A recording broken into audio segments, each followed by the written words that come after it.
Depuis l'Antiquité, la notion de limite questionne. Et ce n'est que récemment, au XIXe siècle, que les mathématiciens parvinrent à donner une définition précise et rigoureuse. De Zénon d'Élée à Karl Weierstrass, plus de 2000 ans se sont écoulés. Le problème, et ce n'est pas rien, est de définir la notion de limite en des termes non ambigus pour avoir une seule interprétation du problème, donc une seule réponse possible au problème.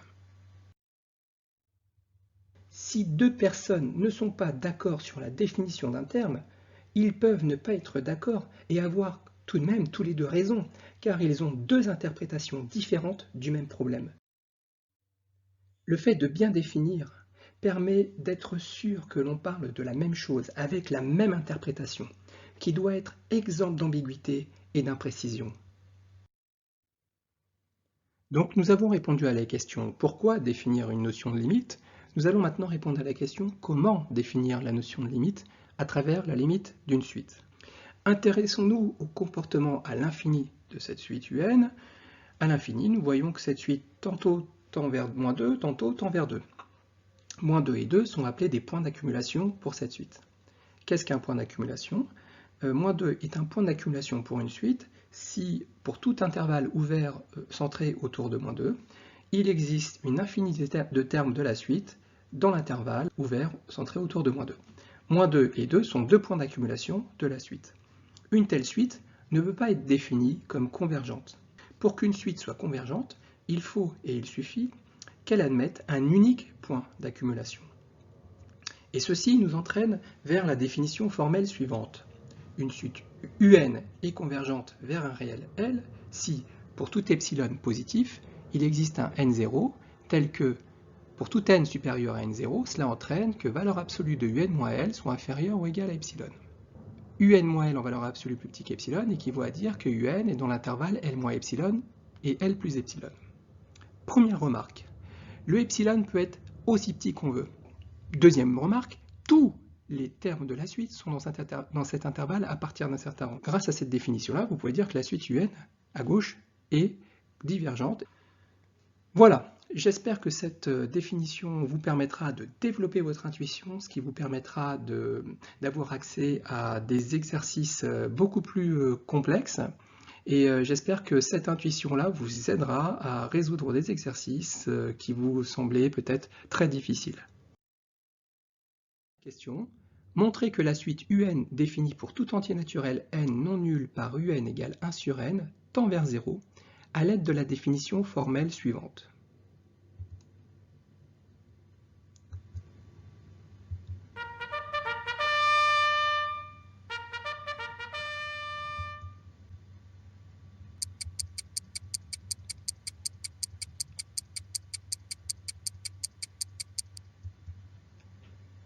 Alors, allons-y.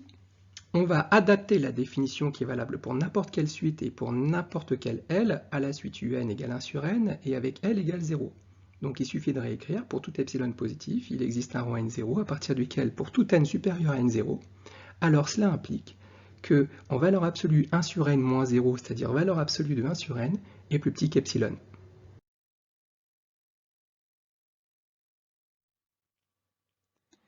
Alors, tâchons de montrer ça. Soit epsilon positif.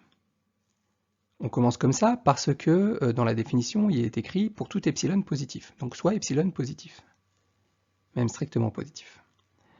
J'écris dans mon brouillon qu'il faut chercher explicitement un n0, car dans la définition, il est écrit il existe un n0. Donc pour montrer l'existence de n0, rien de mieux que de le trouver explicitement. Il faut donc trouver n0 tel que pour tout n supérieur ou égal à n0, 1 sur n en valeur absolue est plus petite qu'epsilon. Alors, notre n0 est en relation avec n supérieur à n0. Alors là, nous avons une égalité, mais qui est dans l'autre sens, 1 sur n plus petit que epsilon. Alors, on peut enlever la valeur absolue car tous les entiers n sont positifs. Et si on passe à l'inverse, cette inégalité avec l'epsilon veut dire que n est supérieur ou égal à 1 sur epsilon. Du coup, là, ça nous donne une indication, car en analysant bien ce qu'on vient d'écrire, c'est que cette une équation 1 sur n plus petit qu'epsilon est équivalente, se produit dès que n est supérieur ou égal à 1 sur epsilon. Epsilon est un nombre réel, donc rien ne nous garantit que 1 sur epsilon est un nombre entier. Par exemple, imaginons qu'il soit écrit n supérieur ou égal à 27,3. Alors la question est à partir de quel entier naturel n l'inégalité est vraie? 27,3, vous prendrez 28. Donc du coup, comment écrire ça de façon plus formelle? Eh bien, nous allons choisir n0 qui est égal à partie entière de 1 sur epsilon. Par exemple, la partie entière de 27,3 c'est 27, c'est la partie entière sans la partie décimale, plus 1 pour tomber sur 28. Maintenant qu'on a mis ça au clair sur le brouillon, nous allons l'écrire. On va poser donc n0 égale partie entière de 1 sur epsilon plus 1. On a que pour tout n supérieur ou égal à ce n0, 1 sur n, automatiquement, par inverse, est plus petit que 1 sur n0, c'est-à-dire l'inverse de partie epsilon, partie entière de 1 sur epsilon plus 1. Or, partie entière de 1 sur epsilon plus 1 est, par définition, plus grand que 1 sur epsilon, comme 28 est plus grand que 27,3. Donc, qu'est-ce qui se passe? 1 sur n, pour tout n supérieur ou égal à n0, est plus petit que l'inverse de la partie entière de 1 sur epsilon plus 1, et cette inverse est plus petite que epsilon. Donc, 1 sur n en valeur absolue est plus petit que epsilon. Conclusion. Nous avons écrit que pour tout epsilon positif, il existait un rang n0 qui dépend de cet epsilon, à partir duquel tous les termes de la suite vérifient 1 sur n en valeur absolue est plus petit qu'epsilon.